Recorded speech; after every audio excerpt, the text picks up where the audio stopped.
Good morning बच्चों। देखिए, हमारी चल रही थी छायावाद पर और हिंदी साहित्य के आधुनिक काल की छायावाद की जो प्रमुख प्रवृत्तियां हैं, उन प्रमुख प्रवृत्तियों में से कुछ जो प्रवृत्तियां थी वो मैं आपको बता चुका। सबसे पहले जो हमारी छायावादी प्रवृत्तियों में जो प्रमुख थी वो पहली थी आत्माभिव्यंजना। आ गया समझ? आत्माभिव्यंजना। दूसरी थी सौंदर्य चित्रण। तीसरी थी श्रृंगारिक वर्णन। चौथी थी नारी के प्रति उदात्त दृष्टिकोण। और उसके बाद पांचवी थी छायावाद की विशेषता, वो थी रहस्यवादी प्रवृत्ति। आ गया सर? रहस्यवाद क्या होता है, किस तरह से कवियों ने, छायावादी कवियों ने अपनी कविता में रहस्यवाद की अभिव्यक्ति की है।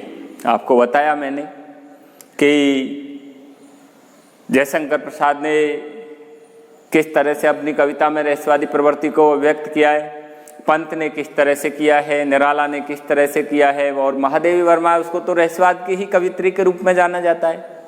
लिखा था उन्होंने, आपके सिलेबस में है, जो तुम आ जाते एक बार, कितनी करुणा कितने संदेश, पथ में बिछ जाते वन परा। जो तुम कौन? वो अज्ञात सत्ता, वो परमात्मा। आ गया सर? तो इस तरह और भी है, वो है मधुर मधुर मेरे दीपक जल, आपके सिलेबस की कविता है। योग योग प्रतिदिन प्रतिक्षण प्रतिपल प्रियतम का पथालोकित कर। प्रियतम कौन? वही परमात्मा रूपी प्रियतम, वही अज्ञात सत्ता। आ गया सर? उधर है क्या पूजा क्या अर्चन रे, उस असीम का सुंदर मंदिर, मेरा लघुतम जीवन रे, मेरी श्वासें करती रहती नित्य प्रिय का अभिनंदन रे। प्रिय कौन? वही परमात्मा रूपी प्रियतम। आ गया सर? और भी लिखा उन्होंने, सौरभ बन जो सिसकियां देता, नीम के उच्छ्वास सवे कौन है? वह कौन? वो परमात्मा रूपी प्रियतम कौन है? तो उस अज्ञात सत्ता के प्रति इस तरह की जो जिज्ञासा भाव व्यक्त किए, वो रहस्यवाद कहलाता है। आ गया समझ? तो हमारी यहाँ तक जो छायावाद की प्रवृत्तियाँ थी, यहाँ तक हमारी चर्चा चल चुकी थी। इसके बाद छायावाद की जो अगली प्रवृत्ति है, अगली विशेषता है, वो है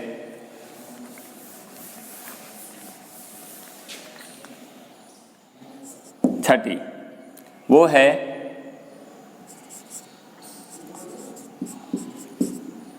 प्रकृति चित्रण।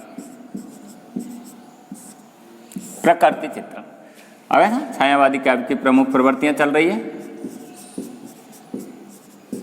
छायावादी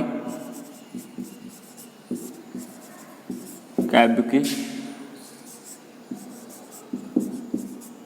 प्रमुख प्रवृत्ति, छायावादी काव्य की प्रमुख प्रवृत्तियां, जिसमें से 5 पर हमारी चर्चा हो चुकी थी। अगली है छठी, प्रकृति चित्रण। अब देखिए, मैंने आपको छायावाद की परिभाषा में भी ये बात क्लियर कर दी थी कि छायावाद क्या होता है। अर्थात जिसमें मैंने आपको बताया था प्रेम, प्रकृति प्रेम और मानव सौंदर्य की, प्रेम, प्रकृति और मानव सौंदर्य की रहस्यात्मक, स्वानुभूतिपरक, रहस्यमयी, सूक्ष्म अभिव्यंजना लाक्षणिक एवं प्रतीकात्मक शैली में जिस काव्य में होती है, वो छायावाद कहलाता है। तो प्रेम, प्रकृति और मानव सौंदर्य, इसका मतलब है प्रकृति प्रेम से भी जुड़ा हुआ है हमारा छायावाद। और छायावाद को बहुत सारे आचार्यों ने प्रकृति प्रेम की वजह से या प्रकृति सौंदर्य की वजह से इसको प्रकृतिवाद भी कहा है। इसका मतलब है छायावाद में प्रकृति चित्रण भी बहुत ज्यादा किया गया है। आप देखिए, पंत है जिनको तो प्रकृति के सुकुमार कवि के रूप में जाना जाता है। प्रकृति के सुकुमार कवि, प्रकृति का जितना सुकोमल वर्णन पंत ने किया, उतना हिंदी साहित्य के छायावादी कवियों ने वर्णन नहीं किया। आ गया समझ? पंत को लिखा है उन्होंने, आपने देखा होगा, अल्मोड़ा के थे और वहाँ के प्रकृति सौंदर्य का चित्रण करते हुए उन्होंने एक जगह लिखा है, क्या लिखा है? छोड़ द्रुमों की मृदु छाया, तोड़ प्रकृति से भी माया, बाले तेरे बाल जाल में कैसे उलझा दूं लोचन, भूल अभी से इस जग को। देखिए क्या कहा है उन्होंने। उन्होंने कहा है इस प्रकृति रूपी जो संसार है, इसको भूल करके हे बाले, हे नायिका, तेरे इन बालों के सौंदर्य में मैं कैसे उलझा दूं अभिलोचन। अतः कहने का मतलब है कि नायिका सौंदर्य से भी ज्यादा महत्व उन्होंने प्रकृति सौंदर्य को दिया है, प्रकृति सौंदर्य का चित्रण किया है उन्होंने। आप देखिए जयशंकर प्रसाद है, उन्होंने कामायनी में प्रकृति सौंदर्य का चित्रण करते हुए उन्होंने मानव का रूप में प्रकृति सौंदर्य किया है और लिखा है एक जगह। जयशंकर प्रसाद ने कामायनी में लिखा है, सिंधु सेज पे धरा वधु अब तनुक संचित बैठी सी, प्रलय निशा की हलचल स्मृति में मान किए सी। प्रकृति का सौंदर्य का चित्रण किया उन्होंने। आ गया आपके सिलेबस में दी हुई है वो बीती विभावरी, जयशंकर प्रसाद की कविता है, प्रकृति चित्रण को लेकर है। विभावरी रात्रि प्रकृति का अवयव है और उसको एक नायिका के रूप में स्थापित करते हुए कहा है मानवीय का अलंकार है और साथ में प्रकृति चित्रण भी है। प्रकृति का मानवीय भावों के रूप में, मानवीय भावों का आरोप करते हुए, मानवीकरण करते हुए उन्होंने अपनी कविता में प्रकृति चित्रण किया है। लिखा है, बीती विभावरी जागरी, अंबर पन घट में डुबो रही, तारा घट ऊषा नागरी, खग कुलकुल सा बोल रहा, किसले का अंचल डोल रहा, लो ये लतकावी भर लाई, मधुमुकुल नवल रस गागरी, बीती विभावरी जागरी। देखिए क्या कहा है, रात्रि को एक नायिका के रूप में स्थापित करते हुए कहा है कि हे रात्रि रूपी नायिका हो तो तू जाग। क्यों? उषा रूपी नायिका का आगमन हो चुका है, अंबर पन घट में डुबो रही।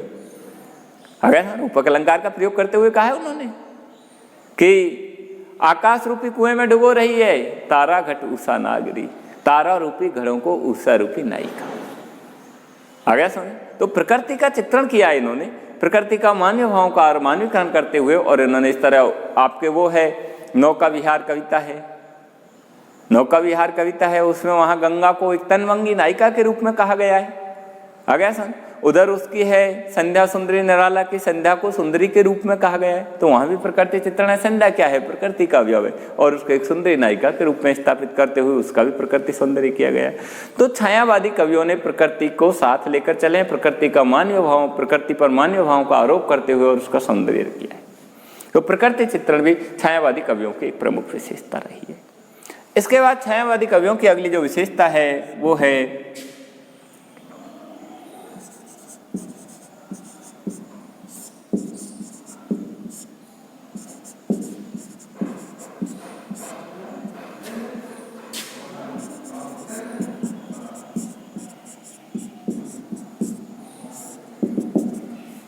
करुणा एवं वेदना की विवृत्ति। देखिए करुणा एवं वेदना की विवृत्ति, छायावाद की परिभाषा में भी आया है ये चीज कि वेदनामयी अनुभूति।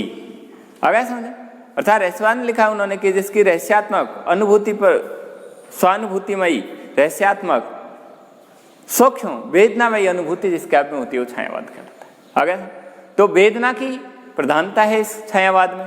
आप देखिए महादेवी वर्मा है वो, उसको तो वेदना और करुणा की कवित्री के रूप में माना जाता है। छायावादी अधिकतर कवि वेदना के ही कवि हैं, आपने पढ़ा होगा। अगर सरोज स्मृति है निराला की, वेदना की कविता है। आंसू है जयशंकर प्रसाद की, वेदना की कविता है। लिखा है उन्होंने, रो रो कर सिसक सकर कहता मैं करुण कहानी, तुम सुमन होते सुनते करते जानी अनजानी। आ गया था, वेदना की कविता है। महादेव वर्मा को तो वेदना और करुणा की ही कविता के रूप में जाना जाता है। एक जगह उन्होंने लिखा है, आपने देखा होगा, लिखा है उन्होंने, क्या लिखा आपके सिलेबस में दी हुई है, मैं नीर भरी दुख की बदली, मैं नीर भरी दुख की बदली,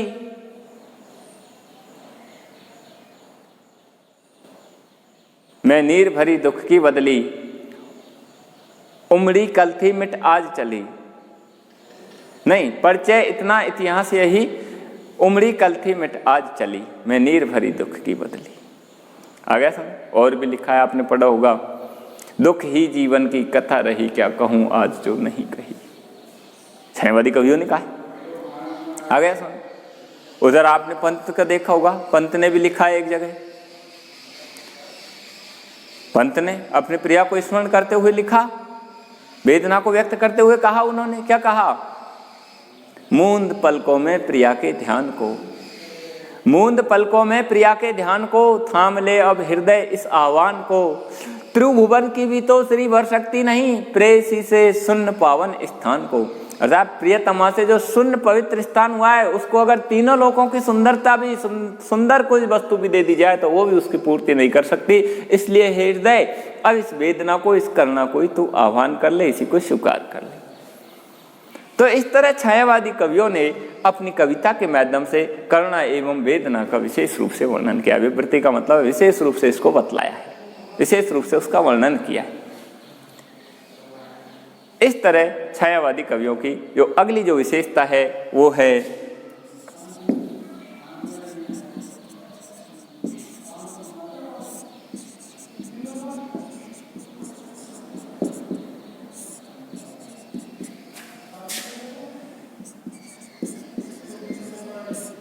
राष्ट्रीय भावनाओं का चित्रण। अब देखिए, राष्ट्रीय भावनाओं का चित्रण, हालांकि मैं कह चुका कि राष्ट्रीय भावनाएं आधुनिक काल की एक ऐसी विशेषता है जो आधुनिक काल के हर चरण में प्रासंगिक बनी हुई है और आज भी प्रासंगिक बनी हुई है। आज भी आपने देखा होगा कवि सम्मेलन में राष्ट्रीय भावनाओं को लेकर कवि कविताएं गाते हैं। आ गया समझ? तो ये हमारे रीति काल का जब अंत समय आ रहा था, रीति कालोत्तर जो समय आ रहा था, आपने पढ़ा होगा भूषण से ही हमारे साहित्य में आधुनिक काल की राष्ट्रीय भावना इस तरह से साहित्य में स्थापित हो गई जो आज तक प्रासंगिक बनी हुई है। छायावादी जो कवि हैं उन्होंने भी अपनी कविताओं के माध्यम से राष्ट्रीय भावनाओं की अभिव्यक्ति की है। इस विषय पर हम चर्चा अगले वीडियो में करेंगे। धन्यवाद।